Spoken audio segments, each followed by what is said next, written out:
Are you tired of spending too much of your hard-earned money at the supermarket? Are you dreaming of farm fresh eggs, homegrown veggies, and homemade everything?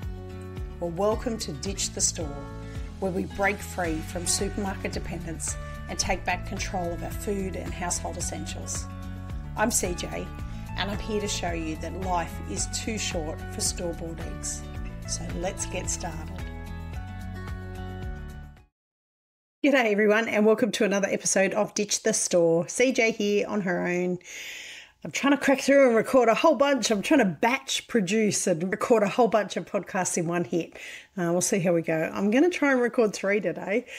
So we're up to episode 132 at the moment, which is we're in full-blown goat month, and it is best milk goat breeds. I didn't realise how that sounded when I say it really quick. Best milk goat breeds. Anyway. That's what we're talking about this week. We talked about whether or not you would consider a milking goat last week. So that was episode 131. If you haven't listened to that one, go back and have a listen. But this week we're talking all about breeds. Now, before I get started, I've got some good and bad news. The good news is Sage kidded, who was one of my maiden does who I was expecting to kid in the next week or so. She kidded and had a doeling and a buckling, a boy and a girl, who the kids have nicknamed Cookies and Cream. The boy is a dusty, dirty, grey-brown colour, and the girl is pure white. Now, Sage was an Anglo-Nubian blend. She probably had a little bit of British Alpine in her from her mum, but Anglo-Nubian on her dad's side. And so they have the beautiful long floppy ears, and the little girl, the little doeling, will make a great milking goat. Unfortunately, the bad news. Sage kidded very early, prematurely, about 5 or 6 days, which on the greater scheme of a 150-day gestation, 5 or 6 days is still a bit. You know, it's still, you can end up with kids that have developed, that have kidded that don't have the lung capacity and they get lung infections and things like that. Luckily for us, both kids at this point, they're a week old today, both kids at this point appear to be healthy, strong. Cookie didn't look like he was going to be. I actually thought he was dead when I found him because he was covered in dirt and lying in a screaming heap. Sage had some medical issues when she kidded, and I wasn't with her because she kidded prematurely. I wasn't expecting her to kid, so she wasn't up in the kidding pen. And unfortunately, those medical conditions ended up being unresolvable, and we lost Sage. And I say it like that. Our goat died. Saying it like it's unresolvable sounds very woke and very PC. And at the end of the day, we took on board some vet care.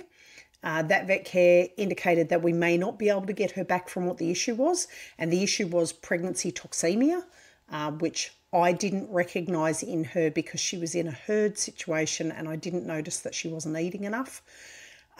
So that is 100% on me. But it is also a fact of life, and I say it all the time. If you have livestock, you have dead stock. And it is something you really do need to prepare for. And that's probably a horrible way to start this episode. But if you are thinking about getting goats, you need to be prepared for the worst case scenarios. And in a way like having children or travelling overseas, you always prepare for worst case scenarios, but then you keep your fingers crossed and hope for the best. And in this case, there's a few things we could have done had we recognised that it was pregnancy toxemia prior to her kidding. We could have upped her feed. We could have given her some injections of vitamin B, which I did try, and I got the injections and we started them on her, but that was after she kidded, which was a little bit too late. There's also some other medications you can give to try and pregnancy toxemia is a bit like an insulin response, where the body is not making enough to cope with the pregnancy and cope with the kids growing and cope with mum's energy needs. So there were some medications that I could give her, and I did give them to her. However, it was after she kidded when we realised that she wasn't well. Now, the kids were lucky enough to get 24 hours of colostrum off mum before she got too sick and was stopped producing milk. and they are now bottle-fed babies, which is not my ideal situation. I often joke that people that want bottle babies have never had bottle babies, because if you have raised bottle babies, and this goes out to anybody who might have raised sheep, like lambs or goat kids, or even cows. We've raised bottle baby cows, which are much, much easier than kids or lambs. If you are raising bottle babies, there is a whole bunch of complications that come with that. Breast is best for animals as well as humans. And, while you can still do it, you can still raise them and they'll still be healthy. Poppy is currently in pre-labour at the moment. And she was a bottle baby because mum died from mastitis. So there are babies that can make it to full grown and breed and go on to live very full and long lives. But raising bottle babies is hard work. It's feeding every 4 hours bare minimum. In some cases with smaller ones, you want to be doing it every 3 hours. It is constantly having to deal with bottles and constantly trying to get kids to suck properly, making sure they don't get bloat, making sure they've got nutrients going in, rehydrating them if they get dehydrated, wiping their bums for them, quite literally. And a lot of people treat it like they've got like a pet dog or something and bring them into the house. We don't do that. We're a working farm. We have a kidding barn and a kidding stall that we use, and they are out there in that. So then there's the added issue of keeping them warm overnight, which we're well versed at doing now, so we're not too bad at it. But hopefully Cookies and Cream will make it, no dramas. We have somebody who's interested in Cookie as a pet. And I don't mind selling them as pets if somebody wants them. I know Michelle up at Jarrah Park has Bill and Ben, who are two of my wethers. She took twin boys off me, and she loves them. She treats them just like a dog. She's got 3 dogs, I think, and a cat, and they all go walking around the paddocks together. So you can do it, but it's hard work. But stay tuned, watch the socials. I'll post some videos of Cookies and Cream. They are quite delightful little bubs, but it was just a bit sad that we lost mum. I would have much rather them Sage make it and then be on the ninny, as I call it, on the teat rather than on the bottle. Anyway, that's the long and short of the last week of my life. And now we're going to talk about best milk goats breeds for your farm. Sorry, I had to have a sip of tea. I've got a really dry throat today. I don't know why. I think it's that lovely spring has sprung in New South Wales and we're all suffering a bit from dust and pollen. So, what breeds do you need for your farm? Well, it depends. And I know that everybody hates it when you say that. It's like, how long is a piece of string, It depends on what you are after. So there's a couple of things that you need to factor in. And it doesn't mean that that you won't find a goat that's the right fit for your farm, but you might have to think about it a bit longer. It's not something I would rush into. I probably rushed in a little bit, but I also had the bonus of having a mum who was raising milking goats already, and she had Anglo-Nubians, and so she automatically put me onto getting Anglo-Nubians. But in hindsight, I might have done things a little bit differently. And she didn't start with Anglo-Nubians. My mum started with Saanens. We had Maggie first, who was our first milking goat, who turned out not to be a milking goat because she was a hermaphrodite and was unable to breed. So then we got other Saanens after that. But Maggie was our first one, and she was a beautiful big white goat. The Saanens are quite big, and she would have produced a lot of milk had she been able to breed. But different breeds will suit different families for different reasons. So my Nubians came from mum. She had a herd of some Nubians, but she also had, I think, a rangeland buck that she was using. Now, anybody that's familiar with meat goats, rangeland goats are the Australian equivalent of the boa goat everywhere else, I guess. I mean, we have boa goats here, don't get me wrong, but rangeland goats are considered to be almost like a feral goat that lives here in Australia, and they will breed in mass numbers in herds in certain areas of Australia, and then people round them up and bring them in for meat production. So they'll bring a whole bunch, like 100, 200 head in at the same time and sell them to the abattoirs for meats. But they use rangeland goats for clearing out scrubby areas that they can't, it's not time efficient to go in and clean the scrubby lands out by hand. So they send packs of goats essentially in to do that job. So she had a buck that was a little bit, I think he had a little bit of rangeland in him. So he was a very big boy. And as a result, I ended up with Willow and Hazel, who were Nubian. In appearance, they're definitely Nubian. They had the broad nose, the protruding kind of Roman nose. They had the long floppy ears. They were white, brown and black kind of colours. They had good size udders. Now, Willow had a supernumerary teat, so she had a little extra teat, which is considered to be a breed fault, and people don't generally breed with them. But given that I was only using them for home milking purposes, that's not an issue. Like breed faults in a home milking situation is not going to be an issue. If you want to show your goats, it's not ideal, but a lot of breeders will actually cull animals that have supernumeraries because they are hereditary. Oh, that's my understanding, is genetically it can be passed on to a daughter. So that being said, Willow didn't actually pass a supernumerary on to any of her daughters. Hazel, her sister, who has perfectly formed teats, she passed on a supernumerary to her daughter Lucy. But Lucy's supernumerary teat is much smaller than what Willow's was, and no milk comes out of it at all. It's just like a little lump on the side of her udder. Again, because I'm not showing, it's not an issue for me. But if you're interested in showing goats, then supernumerary teats aren't ideal. But I got given these two Anglo-Nubians after we tried OJ on goat's milk and realised that he could tolerate goat's milk where he couldn't always tolerate pasteurised cow's milk. And we tried him on goat's milk, pasteurised and raw, and he was fine with that. Raw goat's milk is legally available for sale here in Australia. And we tried him on that and he was fine. And both the kids and the hen helper all liked the taste of goat's milk. They were fine with it. They were happy to drink it. So that was the obvious step for us, was to go down that route. So we had the two girls. They already were in kid when we got to them. They were bred. My mum breeds them a lot earlier than what I prefer to. So I like to leave them wait at least a year before I breed them. These two were 11 months old and already pregnant and already 3 months pregnant. So I think they both had their kids just after they turned 1. And Hazel and Willow went on to have, Willow had a single buckling, and Hazel has never given birth to a single digit birth. She has always had twins or triplets. And that is a trait of Anglo-Nubians and a lot of milking breeds where they will have multiple births. I found with my Angoras, they tend not to have multiple births. They tend to have singles, but their singles are quite big. So maybe that's why they only have singles.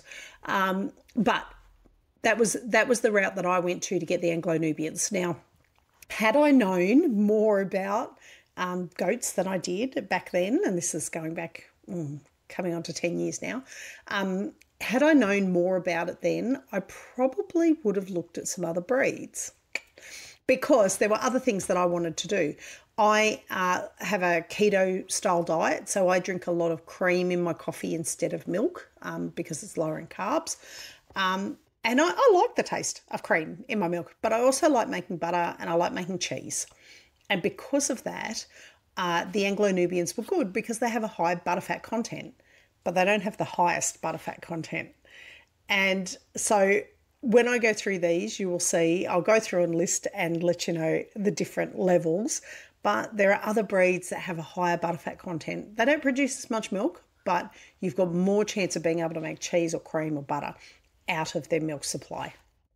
But the kind of breeds, when you're looking at breeds, the kinds of things that you want to be looking at is the quantity of the milk, so the amount of milk, which can vary anywhere between half a litre, which I think is half a quart for my American friends, or about that, half a litre right up to there's milking goats that would produce 4 litres easily a day, probably 4 litres plus a day, which is more than 4 quarts, which I think is a gallon. So yeah, I could have my imperial measurements wrong there, but so milk quantity, the amount of milk, depending on your family, if it's only you and 1 or 2 kids and hubby, and you're not looking at making cheese, you're not looking at making yogurts or ice creams or anything like that, then one small goat is probably enough for the amount of milk that you'll be getting. But you also want to look at the cream content and the protein content. Now, the good bit with goat's milk, and I stand to be corrected, but this is what I'm aware of, it's the closest to human milk out of all of the ruminant mammals that we milk. So out of camels, cows, horses, sheep, goats, all the mammals that we milk. I don't think a camel's, is a camel a mammal? There you go. That's a good one. Is a camel a mammal? I've no idea. I think it's, I want to say a diamede or something like that. It's a different species. But out of all the milks that we take from animals that we consume ourselves or that we use for products, goat's milk is the closest to human milk. And you will note that in old pictures and old storybooks and things like that, it was always that if there was a baby that had been left orphaned by the mother passing or anything like that, a human baby, the people would always say, go and get some goats that are in milk at the moment, and they would feed the goat's milk to the human child that was that didn't have a mother to breastfeed them. And that was because that milk was the most tolerated by young infants. Now, I've seen an old photo of a infant, child, human, actually suckling off a goat's teat, which, I guess, I mean, in certain circumstances, if the teat's, well, we probably have things that are just too clean for us these days anyway. That's probably why people survived a little bit rougher and a bit harsher conditions, because they were exposed to bacteria and bugs and dirt earlier. But I don't know that I would be sticking the teat in the kid's mouth, but there you go. I've seen photos of it. So now, obviously there are some breeds like Nigerian Dwarfs, which are quite small. And then you've got your Saanens that are very big. But again, it will come down to what you want as far as quantity, cream content, things like that. If you also, I'll go through the breeds in a sec, but there's other breeds like Toggenburgs that also produce quite a bit. And Toggenburgs are a Swiss goat and they're gorgeous. I would get Toggenburgs at the drop of a hat. I think they're gorgeous. But one thing that I really wanted to stress was you don't need to, if you're not going to be a breeder of goats and you're not going to specifically have just, the most perfect version of an Anglo-Nubian or a Saanen or a Toggenburg, then don't be afraid to mix up your herd. Goats are goats and they are herd animals. They don't like to be on their own. So realistically, you don't want to just have one.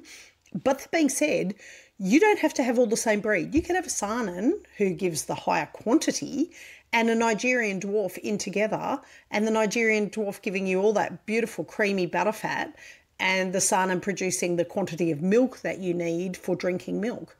You don't have to have the one breed. And now that I've kind of resolved that in myself, I have considered the prospect of getting a Nigerian Dwarf to add to our herd so that I can get more cream and get more butterfat and utilise it in that way. And the other thing is don't stress too much if you think, I'm going to get this breed, and then you look around and you can't find it. Or you get a breed and then you realise that's not the breed for you and it's not working. It's okay to say that you made a mistake and either sell the animal to somebody who does want that breed, or keep it until it's end of its days. And goats can live a long time. They can Hazel's sitting out there at the moment. She's 9 years old, and I think she's in kid again. So we don't know yet. She's not quite far enough along to test, but, well, not the testing that I do because I don't do blood tests. But, you can keep them until the end of their days and then go and get the breed that you think is going to be better. But don't be afraid to say, I have to rehome them or sell them to somebody else because that's not the right breed for me. What you want at the end of the day is the goat to have a happy and long life. And if that's not with you, then that's fine to say that that's not the way it's going to work out. So plan, but it's livestock. You can plan all you like. What's the old saying? Don't work with children and animals. You can plan all you like and things may not work out how you exactly wanted them to be. But we're going to go through the breeds next. All right, quick sip of tea and I'm good to go. I feel really croaky this morning, like I said. Okay, so the popular breeds. Now, this is not an exhaustive list of breeds, and certainly depending on where you live, the breeds that are available in your area may be completely different to this. So don't panic if the breed that you're thinking about is not on this list. But these are the ones, certainly in Australia, and my understanding is in the States, you guys are pretty close to us as well. These are the main breeds that you will find people using for milking goats. Saanens. Now, Saanens are the big gentle giants. They are the big white goats. They're predominantly, I always thought of them growing up, I just always assumed they were the only dairy goats. And I think it was because they were white. I had that kid mentality of, oh, all dairy goats must be white.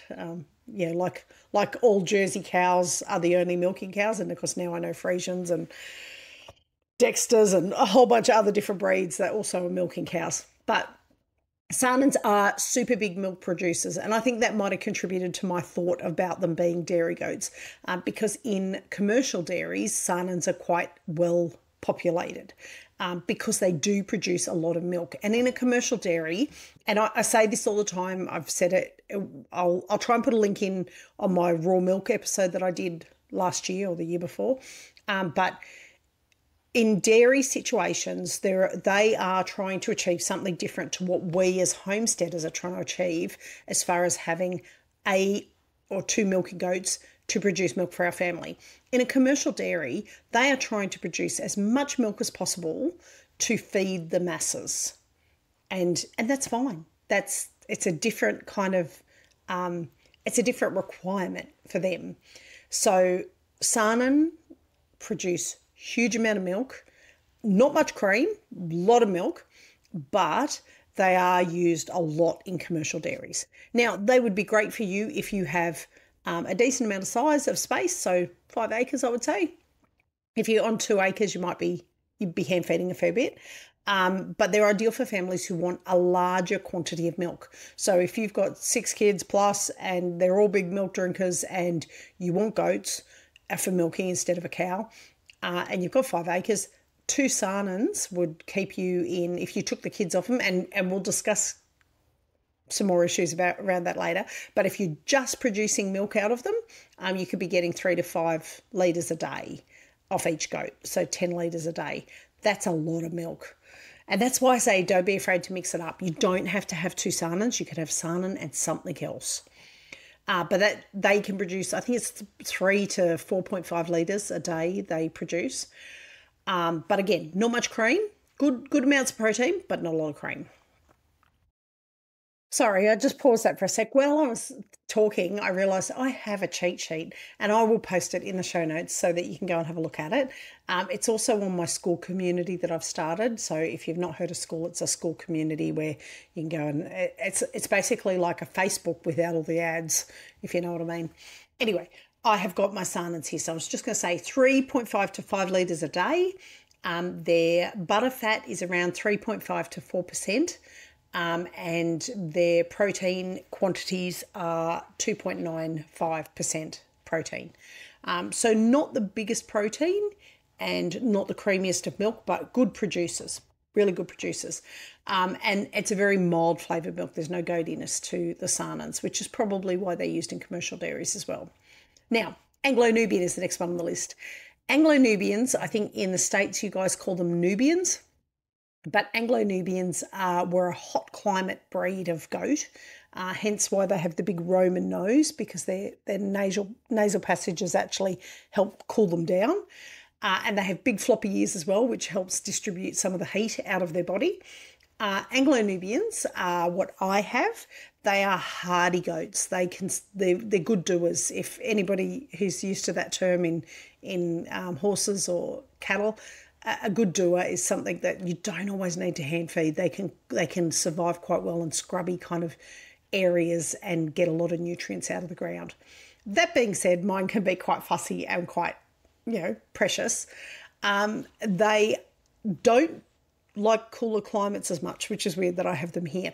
And what I found is their ears, the ends of their ears can get a little bit like cold damaged, so I sometimes rub Vaseline on the end of their ears in the really cold frost weather that we have, but I also have shelters for them. My Anglo-Nubians are sooks. They do not like the rain. They do not like being out in hail, cold, frosty kind of environment. They don't like that. They like to have a shed and a shelter to go into. Some goats will be fine out in the weather. These are not the goats for being out in the weather. Now, they produce between 2 and 3.5 litres a day, so not as big as quantity as the Saanens do, but their butter fat is 4.6 to 5% butter fat. 5% butter fat is good. It's good for skimming the amount of cream off that I want to collect, and it makes a good creamy cheese as well. They're also a beautifully temperamented goat, and I've got to be honest, out of all the bucks I've ever dealt with in my life, Rocky, who was my Anglo-Nubian buck that I used to have, he was probably the nicest temperamented buck I have ever dealt with. He was just so gentle with the girls, but he was also gentle with humans as well. Now, they are not the creamiest of goats as far as the milk goes. We'll get onto that in a sec, but they are the creamiest of the large, full-size version of goats. So if you've got 5 acres and you want 2 larger goats that produce a good amount of milk, 3.5 litres a day, if you had 2 of them, that's 7 litres a day. That's a lot of milk. They are probably the pick for that. And they come in beautiful colours too. We're trying to get, I'm going to do artificial insemination with our girls over the next couple of years, and I'm going to try and get some moon spot bucks to see if we can get some moon spot babies. I'll try and put up some pictures of what moon spots look like. They're absolutely gorgeous. So next on the list is Toggenburgs. And as I said, I would love to have some Toggenburgs. They're a Swiss goat. Again, they're very hardy goats. I think they were bred for mountainous areas, and they're bred for colder, snowy climates, so they can handle a lot of the cold that other goats can't. They have a really good milk supply. Not as high in the butterfat, but they're very reliable, and they're again a breed that tends to be a good doer. They cope on a lot less. Now, Toggenburgs, you can tell a Toggenburg straight away. They have what are called wattles, which are little extra bits of skin. They look like little appendixes hanging off their necks, one each side. If they've got those, then they are a Toggenburg. Toggenburgs can sometimes have the same colouring as a Alpine or a British Alpine, they're sometimes called. So they can have the white stripes down the face with the darker colours. But if they've got the toggles, the wattles that are hanging off either side of their neck, then it's a Toggenburg, not a British Alpine. Now, Toggenburgs, 3 to 4.5 litres a day. So they're right up there with the Saanens as far as production. 2.9 to 4%, so lower even than the Saanens when it comes to creaminess of milk. And 2.8 to 3%, so a little bit higher in protein. So if you're looking for something nutritionally that's high in protein but not creamy, not butterfatty, but a good producer, then a Toggenburg would be a great choice. And if you live in a cold climate where there's snow or anything like that, they would definitely be a great choice.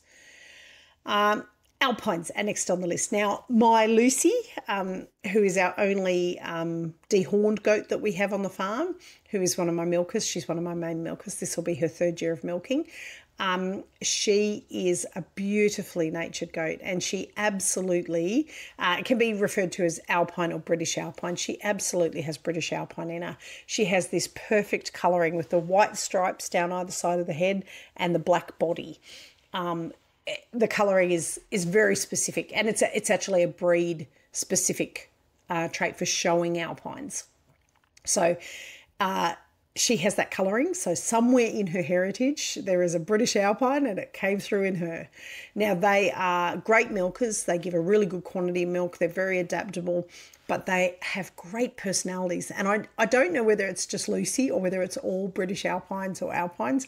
If you have British Alpines or Alpines, let me know if yours are like it as well. She is a sook. She wants cuddles when you go into the paddock. She always wants to come and rub her head up against you. She'll come and lean on you like a dog.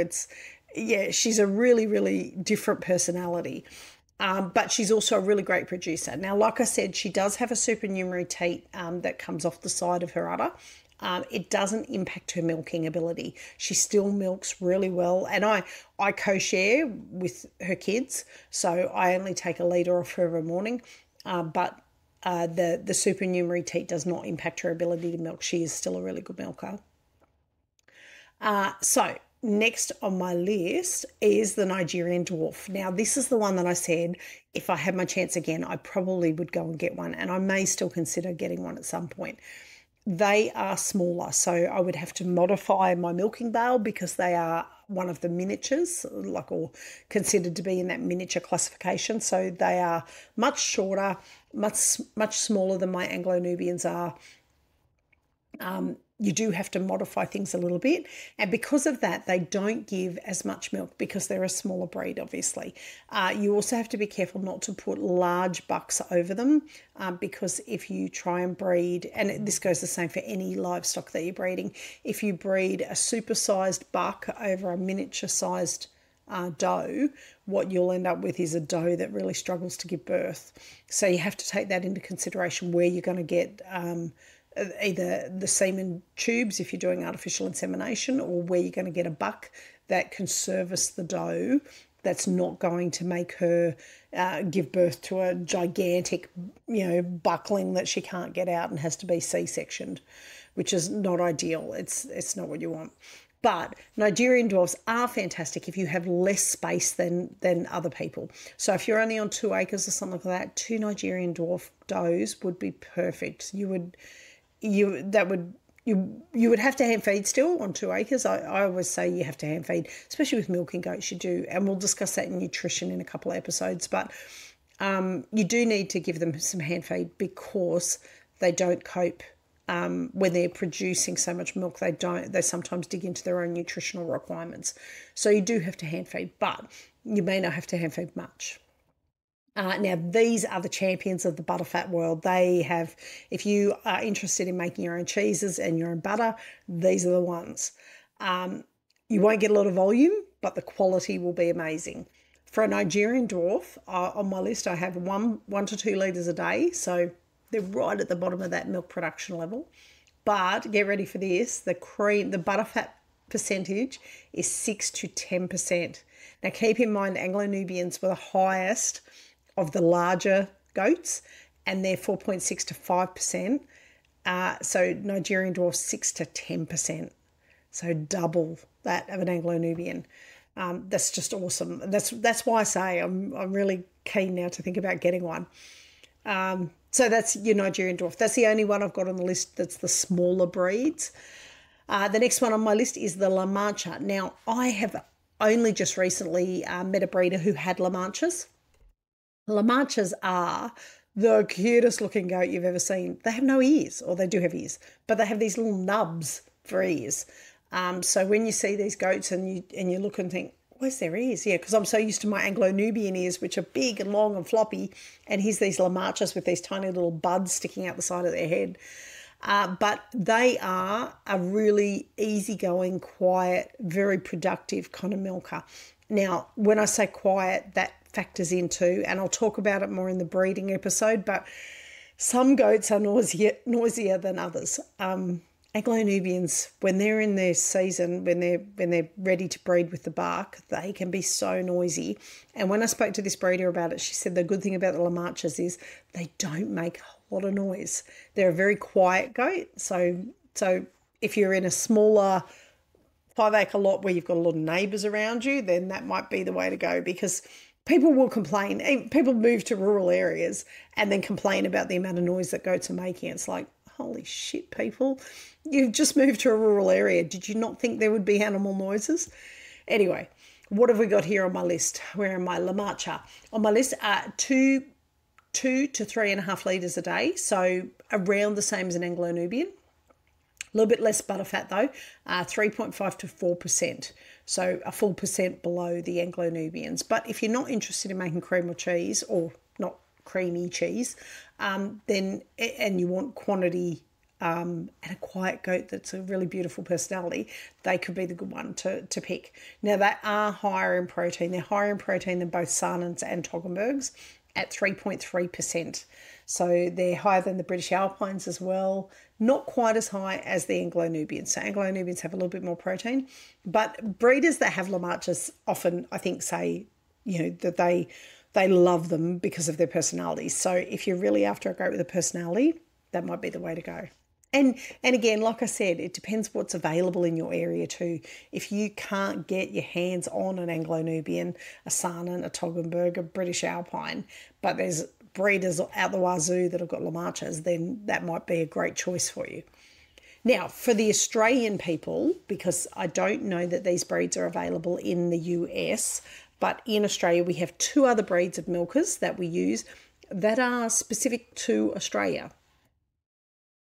And those two breeds are the Australian Brown and the Australian Milan.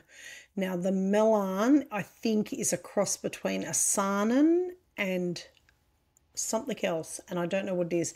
They have big ears, so they're definitely not a cross between a La Mancha, but they were a cross with Saanens.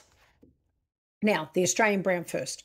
Both of these breeds, I should say, across the board, both of these breeds were bred for Aussie conditions. So they were bred for dry, drought climates with, not great pastures, not like the Toggenburgs eating their lush, Swiss grass. These goats were bred specifically as goats that can cope with really hard conditions and environments. Now, they're not very popular at the moment because breeders are still kind of getting to a point where they're producing them. But they're both really good looking goats. They have very short hair. They look similar to the Anglo-Nubians, but they're dark, they're brown or black mostly. They're really good milkers, both of them.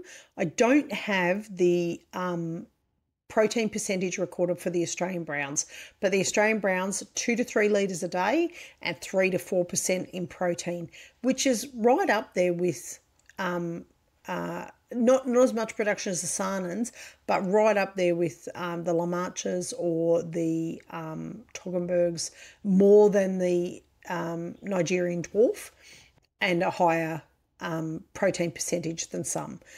They are fairly docile, and they have a really good lactation period, so they can last up to about 10 months of milking before you have to dry them up. So that's a pretty good run. And I guess in Australia we've had to cope with droughts and floods and bushfires and all the kinds of things that some areas just don't have to deal with. These lush areas in the States, you guys would have you'd be in the same boat as us. But in parts of Europe, they wouldn't even know what a drought is. They have that beautiful moist, grass growing there that's great for goat production, milk production. Anyway, so Australian Browns, very tough, good producers. Australian Milanes, I want to say Milane, like Saanen, yeah. Placid, intelligent, and really hardy for disease. And that's, I guess, one of the things too, and we'll discuss it in the health episode that we go through, but having a hardier goat for disease is really important for a lot of reasons. But one of the things that I will mention in that episode is it's really hard to worm a milking goat that you are taking milk off for human consumption.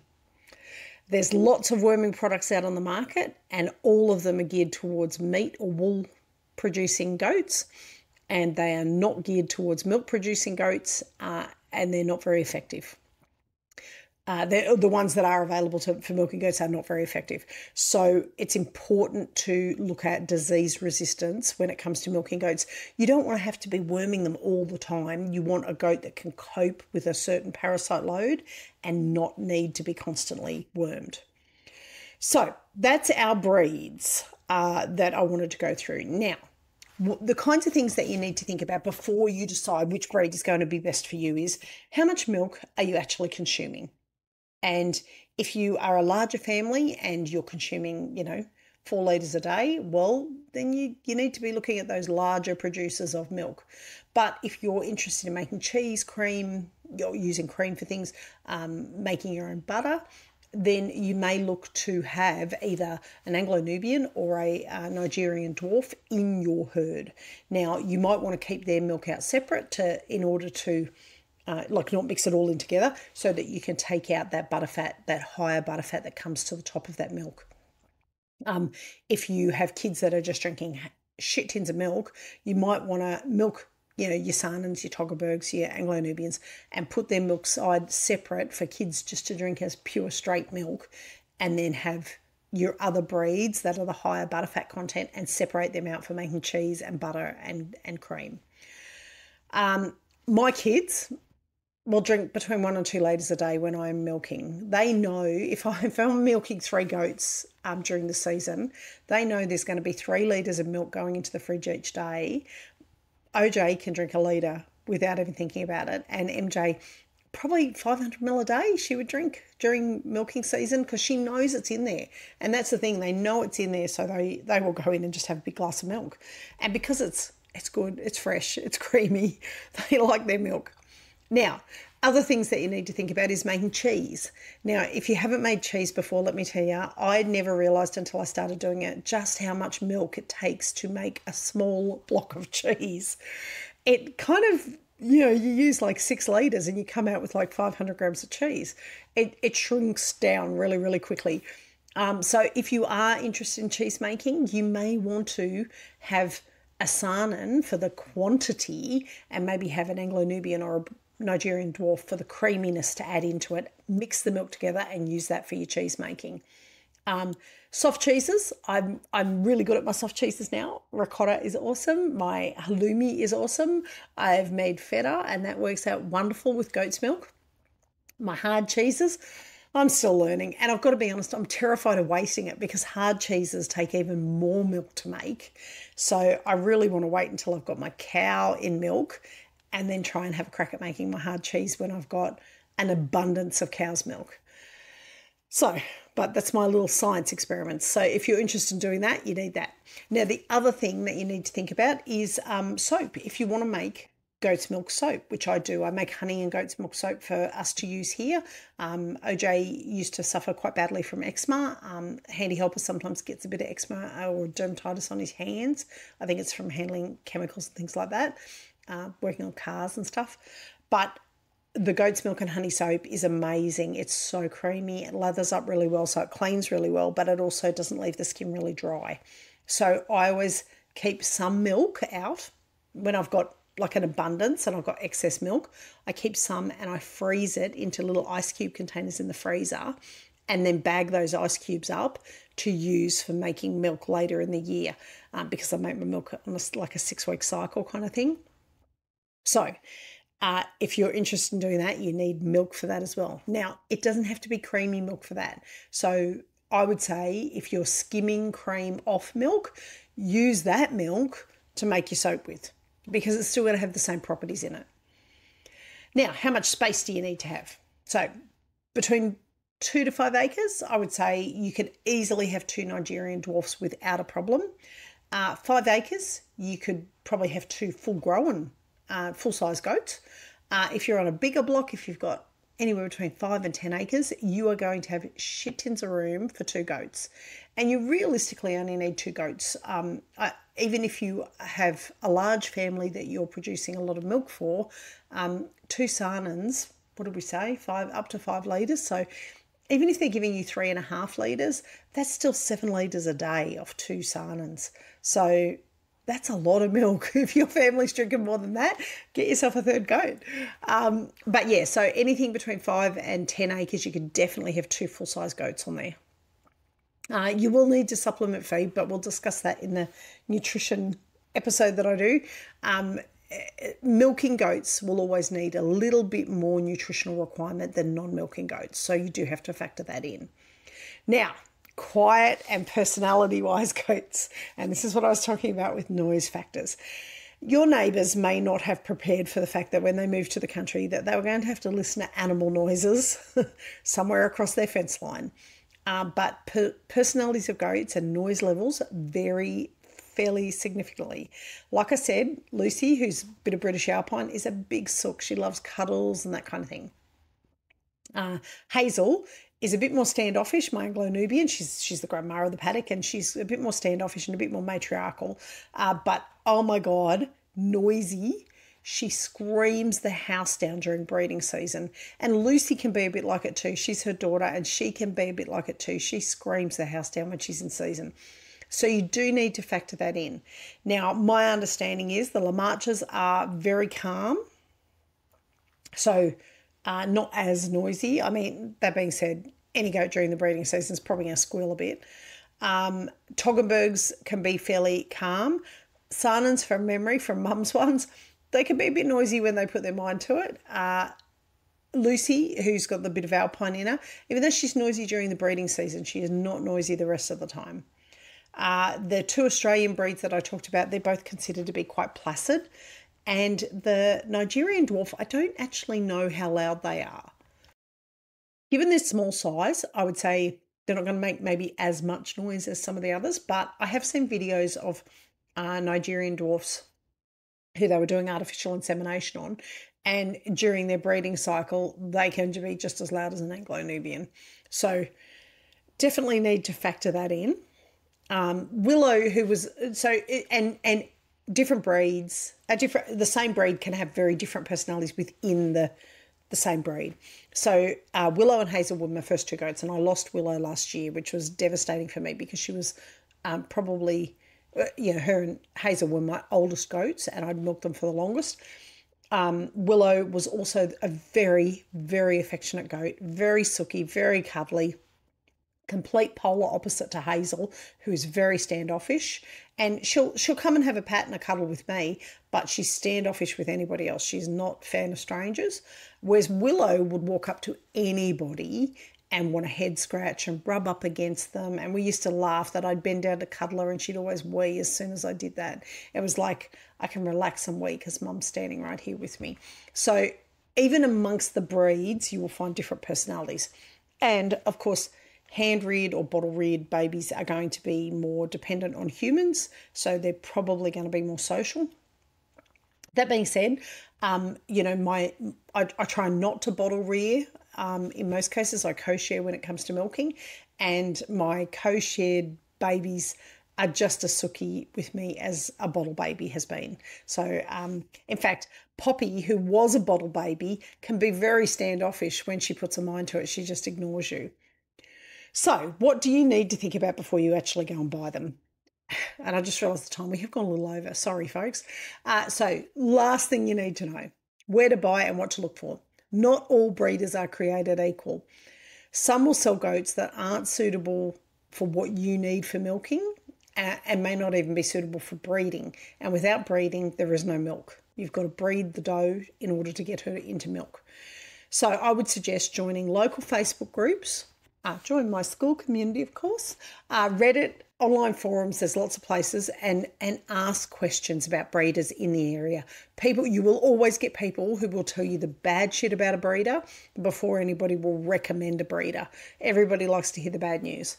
So find out which breeders to avoid in the area and then start looking for the ones not to avoid. And a good breeder will, and I bought my buck off a breeder and she was awesome. A good breeder will give you the full history of the herd, a full history of the animal, will give you follow-up information and help you, They will go out of their way to reach out to you to make sure that everything is okay post-sale. But they'll be happy for you to come see their goats. They might have biosecurity measures in place where you may not be able to wear boots into their farm that have been on somebody else's farm, and that's fair enough. Biosecurity is important, but they will be happy for you to come and see the animal in situ. If they don't want you to see that, then probably ask some questions. If they don't want to give you the full history of the herd, ask some questions. Ask about vaccinations. Ask about testing for diseases. Herd diseases can go through and damage an entire herd.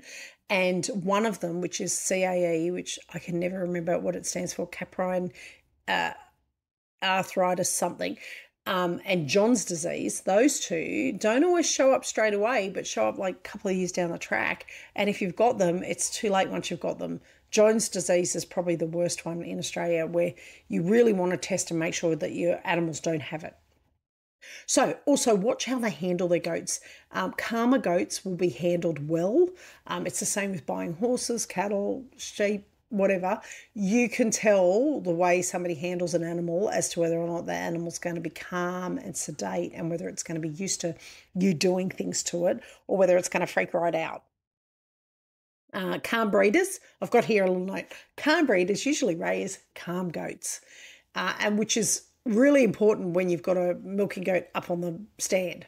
So the questions you want to ask are milking history, if it's a doe that's not a maiden doe, age, vaccination records, butterfat and protein percentages if available. Now, if somebody's doing it as a commercial dairy, they will have those results, and they may be getting rid of them because they don't produce enough for a commercial dairy setting, but it might be more than sufficient for a homesteader setting. So don't let that put you off. Genetic background. If they can't give you that info, that probably would be a red flag for me. Not the butterfat and protein percentages maybe. If they're not a commercial dairy, they wouldn't have those necessarily. But good breeders keep good records, so you should be able to get some of that info. And like I said, do your research, hunt around. Don't discount the Nigerian Dwarfs like I did for the creaminess. You might be looking at that. I kept a buck for several years, and then we lost him due to Barber's poleworm, which is a horrible parasite that we have here in New South Wales. Now I've learned AI, so I'm going to try and do AI. That being said, AI with goats is a lot harder than AI with cattle, so we'll see how I go with that. But it is a learning curve, and be prepared to have an open mind and really take in information from everybody else before you make a decision about breeds.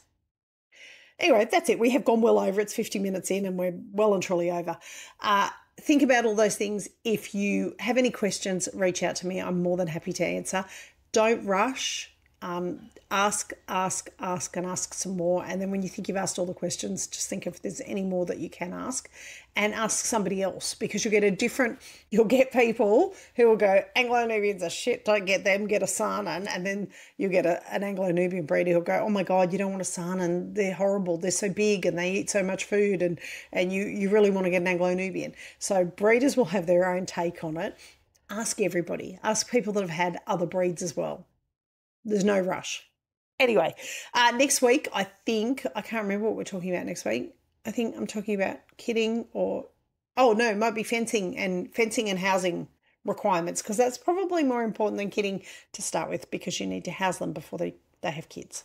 Anyway, that is it for me this week. Have an awesome week. Hopefully by the time that this episode comes out, we will have Poppy with some kids. So keep an eye on the socials for that. Bye for now. Well, that's it for today's episode of Ditch the Store. If you're loving the journey to self-sufficiency, be sure to subscribe. You can also leave a review for us, or share this episode with a friend who's ready to break up with their supermarket. If you've got questions or success stories, we'd love to hear about them on the socials. You can also find me at www.mojahomestead.net. Until next time, keep raising, growing and making. And remember, life's too short for store-bought eggs.